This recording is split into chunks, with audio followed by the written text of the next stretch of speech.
India के उड़ीसा राज्य के पुरी में चमत्कार की एक ऐसी कहानी है जिसे समझ पाना साइंस के बस की बात नहीं है। साइंस, ज्योग्राफी, फिजिक्स, केमिस्ट्री और दुनिया के सारे ग्राउंड ऑफ बिलीव्स यहाँ सब फेल हो जाते हैं।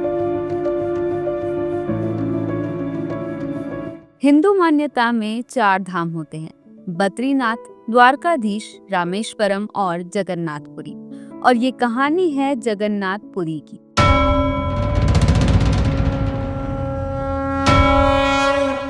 जहाँ पे आज भी श्री कृष्ण का वास्तविक दिल धड़कता है।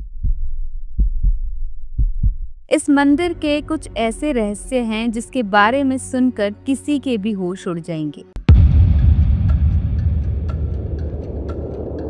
वेस्टर्न कल्चर को फॉलो करते करते हम एक ऐसे मोड़ पे आ चुके हैं जहां लोग भगवान के होने और ना होने पर सवाल उठाने लगे हैं। पर यही सवाल अब मैं आपसे इस वीडियो के बाद पूछूंगी।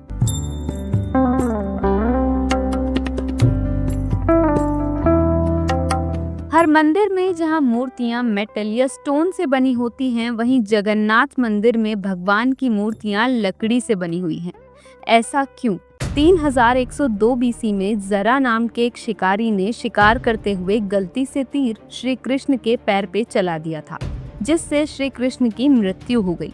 जरा ने श्री कृष्ण का देह संस्कार किया पूरे रीति रिवाजों के साथ। पर जब उनकी चिता शांत हुई तो जरा ने देखा कि एक चमकने वाली मेटल की चीज अभी तक जली नहीं है। जरा को ये समझ नहीं आया था कि ये क्या है, तो उसने उसे उठाया और बेचने निकल गया। और उसको खरीदना तो दूर, किसी ने उसे हाथ भी नहीं लगाया। फिर आखिरकार जरा ने हार थककर इस मेटल की चीज को एक लकड़ी पर रखा और उसे पानी में बहा दिया।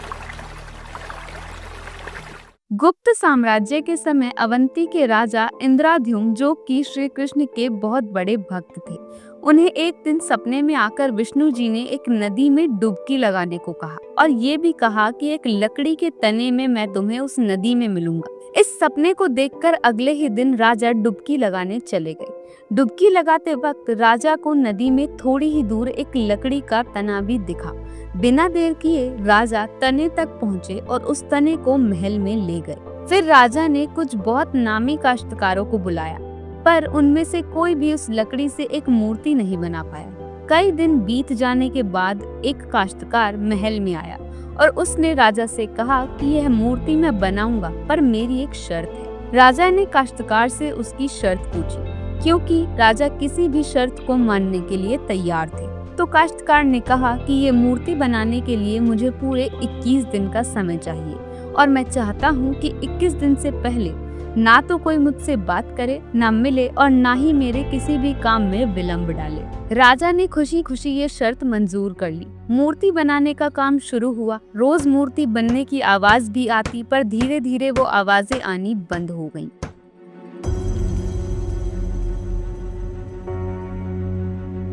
अवंती की रानी को लगा कि शायद भूख प्यास से काश्तकार मर चुका है, इसलिए उन्होंने जहां मूर्ति का काम चल रहा था उस कमरे के दरवाजे को खुलवाने की जिद की और राजा को उनकी बात माननी पड़ी। जैसे ही दरवाजा खुला तो उन्होंने यह देखा कि कोई काश्तकार था ही नहीं, सिर्फ और सिर्फ 3 मूर्तियां थी: भगवान जगन्नाथ, उनके भाई बालभद्र और उनकी बहन सुभद्रा। और उसी जगन्नाथ जी की मूर्ति में वो मेटल वाली चीज भी रखी गई थी, जो कि कुछ और नहीं, श्री कृष्ण का धड़कता हुआ दिल था। ये कोई नॉर्मल ह्यूमन हार्ट नहीं था, ये एंशिएंट एडवांस टेक्नोलॉजी का क्लियर सबूत है। ये हार्ट एनर्जी ट्रांसमिट करता है और हम सब ने ये तो पढ़ा ही है that stone and metals are good conductors of electricity and wood is a bad conductor of electricity. इसलिए idols in the Jagannath temple are made of wood. सिर्फ यही नहीं, हर 12 साल में एक बार भगवान की नई मूर्ति स्थापित की जाती है और भगवान के दिल को उस मूर्ति में शिफ्ट किया जाता है। ये किया इसलिए जाता है क्योंकि एनर्जी ट्रांसमिटिंग डिवाइस जो उस मूर्ति में होता है वो इतनी एनर्जी ट्रांसमिट करता है that the wood gets depleted with time, और इसलिए उसे बदलने की जरूरत होती है। पर इसे बदलने का प्रोसेस भी इसी की तरह बहुत इंटरेस्टिंग है। हर 12 साल में एक दिन ऐसा होता है जिस दिन मंदिर में किसी को एंट्री नहीं मिलती।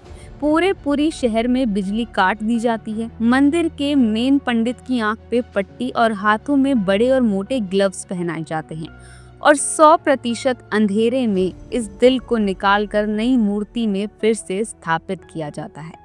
जिन पंडितों ने इतिहास में ये सेरेमनी करी है, उनका कहना है कि उन्होंने देखा तो कभी नहीं, पर इस चीज को, जिसे हम ब्रह्म पदार्थ भी बोलते हैं, इसे हाथों में पकड़ने पे ऐसा लगता है जैसे जिंदा खरगोश पकड़ लिया है।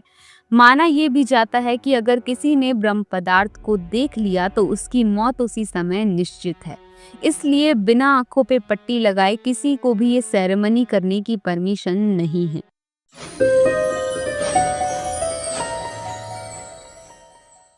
इस मंदिर के ऊपर एक झंडा है जो साइंटिफिक लॉ के बिल्कुल विपरीत चलता है। जैसे कि हमें पता है कि जिस डायरेक्शन में हवा चलती है, पतंग भी उसी डायरेक्शन में उड़ती है और झंडा भी उसी डायरेक्शन में उड़ना चाहिए। पर जगन्नाथ मंदिर के इस झंडे की बात बिल्कुल अलग है। ये हमेशा हवा के अपोजिट डायरेक्शन में उड़ता है। क्यों और कैसे, ये आज तक कोई नहीं समझ पाया। इस झंडे के साथ एक और खास बात ये है कि इसे रोज बदलना पड़ता है। इसलिए मंदिर के पंडित 214 फीट ऊपर लगे इस झंडे को रोज चढ़कर बदलते हैं, क्योंकि कहा जाता है कि अगर एक भी दिन ये झंडा नहीं बदला गया तो मंदिर 18 सालों के लिए बंद हो जाएगा। मंदिर में भक्तों के बीच रोज प्रसाद बांटा जाता है। उनके लिए वो प्रसाद बनाया जाता है और जगन्नाथ मंदिर में होने वाली हर चीज में कहीं ना कहीं भगवान की कोई ना कोई लीला छिपी हुई है। मंदिर में रोज 500 लोगों के लिए प्रसाद बनता है और कभी कभी भक्तों की संख्या हजारों में भी चली जाती है। पर जगन्नाथ मंदिर में भक्तों के लिए प्रसाद कभी कम नहीं पड़ा। दिन भर मंदिर में प्रसाद बांटा जाता है, पर कहते हैं कि आज तक इस मंदिर में एक भी दाना प्रसाद का ना कम पड़ा है और ना ही व्यर्थ गया है। पर ऐसा एस्टिमेशन इंसानों के लिए करना तो बहुत ही मुश्किल है और ये बात यहीं खत्म नहीं होती। प्रसाद बांटने की मिस्ट्री तो है ही, उससे बड़ी मिस्ट्री है प्रसाद बनाने की। लकड़ी की आंच पे 7 मिट्टी के बर्तनों को एक के ऊपर एक रखकर प्रसाद बनाया जाता है। साइंस और लॉजिक्स कहते हैं कि सबसे पहले सबसे नीचे वाले बर्तन का प्रसाद पकना चाहिए, पर उरी के जगन्नाथ मंदिर में साइंस और लॉजिक्स नहीं चलते।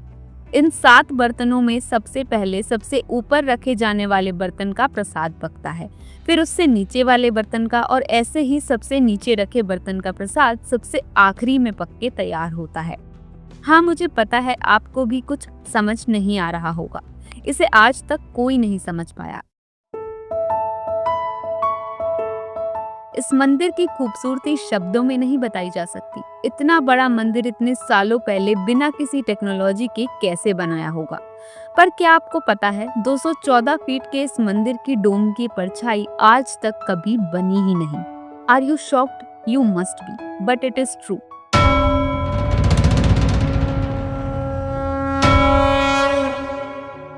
जगन्नाथपुरी टेम्पल के डोम की शेडो बनती ही नहीं है कभी भी at any time of the day, और हमारी फेवरेट साइंस इस बात का भी लॉजिक नहीं ढूंढ पाई। The mystery is not over here. जैसे कि हमें पता है कि कुछ buildings, architecture and areas no fly zones होते हैं, मतलब वहाँ ड्रोन्स, एयरप्लेन्स या फिर मैन मेड फ्लाइंग ऑब्जेक्ट पहुंचाने की या उड़ाने की परमिशन नहीं होती। पर पक्षियों को तो हम नहीं रोक सकते, उन्हें समझाना तो बहुत मुश्किल है ना। पर अगर हम जगन्नाथ टेम्पल की बात करें तो वहाँ पे कुछ ऐसा है जो शायद पक्षियों को पता है और हमें नहीं, क्योंकि इस मंदिर के ऊपर कोई भी ड्रोन, कोई भी एयरप्लेन या कोई भी पक्षी कभी भी नहीं उड़ता। आपने देखा होगा कि मंदिर के डोम्स पे या बड़ी बड़ी बिल्डिंग्स पे बर्ड्स बैठे होते हैं, पर जगन्नाथपुरी जाएंगे तो देखिएगा that birds don't rest on the roof of Jagannath temple. आप कभी भी किसी भी पक्षी को जगन्नाथ टेम्पल की छत पर या उसके डोम पर बैठा हुआ नहीं देखेंगे। पर कंफ्यूज करने वाली बात यह है कि कैसे एक बेजुबान पक्षी ये जानता है कि इस मंदिर के ऊपर से उड़कर हमें नहीं जाना है। All of these things sound so exciting। अगर आपको ये कहानी जानने और सुनने में मजा आ रहा है तो ऐसी ही नई नई चीजों को जानने के लिए आप सनातन गुरुज को सब्सक्राइब करना बिल्कुल मत भूलना। हम आपके लिए हर बार कुछ नया लाते रहेंगे। आइए फिर से चलते हैं जगन्नाथ मंदिर की मिस्ट्रीज की तरफ। सुदर्शन चक्र, ये नाम तो आपने सुना ही होगा। सुदर्शन चक्र भगवान विष्णु का अस्त्र है। ये अधर्म का विनाश करता है। जगन्नाथ मंदिर के टॉप पे एक सुदर्शन चक्र है और उसे आप जिस भी डायरेक्शन से देखोगे उसकी फेसिंग आप ही की तरफ होगी। भगवान जगन्नाथ, जिनके नाम का मतलब ही जगत के नाथ है, इनके मंदिर में लाखों श्रद्धालु अपनी आस्था और प्यार भगवान के लिए लेकर आते हैं। पर इस मंदिर में सिर्फ हिंदुओं को दर्शन करने की अनुमति है। किसी भी और धर्म के इंसान को दर्शन बाहर से ही करवाए जाते हैं और दर्शन करवा कर भेज दिया जाता है। जैसे कि हमारी ex prime minister Indira Gandhi ji, वो भी जगन्नाथपुरी गई थी दर्शन करने, पर क्योंकि वो पारसी हैं और हिंदू नहीं और उन्हें उनका सरनेम फिरोज गांधी से मिला है, इसलिए इंदिरा गांधी को भी दर्शन करने की अनुमति नहीं दी गई। सिर्फ यही नहीं, 2005 में थाईलैंड की प्रिंसेस को भी जगन्नाथ टेम्पल में एंट्री नहीं दी गई थी, क्योंकि यहाँ फॉरेनर्स अलाउड नहीं है। उनके लिए अरेंजमेंट्स की गई थी और दर्शन बाहर से ही करवाए गए थे। 12वीं सदी में बने हुए इस मंदिर को स्विट्जरलैंड की एक महिला ने 1,70,00,000 का चढ़ावा भी चढ़ाया। ये मंदिर में चढ़ाया गया अभी तक का सबसे बड़ा चढ़ावा है। पर फिर भी क्योंकि वो हिंदू नहीं है, दर्शन उन्हें भी बाहर से ही करने पड़े। हमारे ही धर्म की इतनी सारी बातें हैं जिसके बारे में हमें कुछ पता ही नहीं। हम आंख बंद करके किसी भी कल्चर को फॉलो करने लगते हैं। हम भूल गए हैं कि हम ऐसे धर्म से जुड़े हैं जिसने दुनिया की संस्कृति, सभ्यता, परंपरा और संस्कार को हमेशा जिंदा रखा है। ये सनातन धर्म है और अब हमें धर्म को बचाना है। हर साल पुरी में जगन्नाथ जी की रथ यात्रा भी निकलती है। ये 9 दिन का त्योहार होता है जिसमें भगवान श्री जगन्नाथ, देवी सुभद्रा और भगवान बालभद्र को गर्भगृह से निकालकर रथ पर बिठाकर यात्रा करवाई जाती है। माना जाता है कि ये यात्रा इसलिए निकलती है क्योंकि भगवान इन 9 दिनों में प्रजा के बीच आकर प्रजा के सुख दुख को खुद देखते हैं और इस यात्रा में लाखों करोड़ों भक्तों की भीड़ हर साल इस यात्रा का हिस्सा बनती है। जगन्नाथपुरी मंदिर की मिस्ट्रीज यहाँ खत्म नहीं होती। और भी बहुत सारी कहानियां हैं जो हम नहीं जानते, जैसे कि हर साल भगवान 15 दिन के लिए बीमार पड़ते हैं और भक्तों के लिए मंदिर में दर्शन बंद कर दिए जाते हैं और बहुत कम लोग जानते हैं कि ऐसा क्यों होता है। वी होप आपको ये वीडियो देखकर अच्छा लगा होगा। तो मैं आपसे पूछना चाहती हूँ, आपको क्या लगता है, भगवान सच में होते हैं या नहीं? इसका जवाब हमें कमेंट्स में ज़रूर दीजिएगा और वीडियो पसंद आई हो तो वीडियो को लाइक ज़रूर करना और चैनल को सब्सक्राइब करना बिल्कुल मत भूलना। मिलते हैं आपसे एक नई कहानी के साथ। धन्यवाद।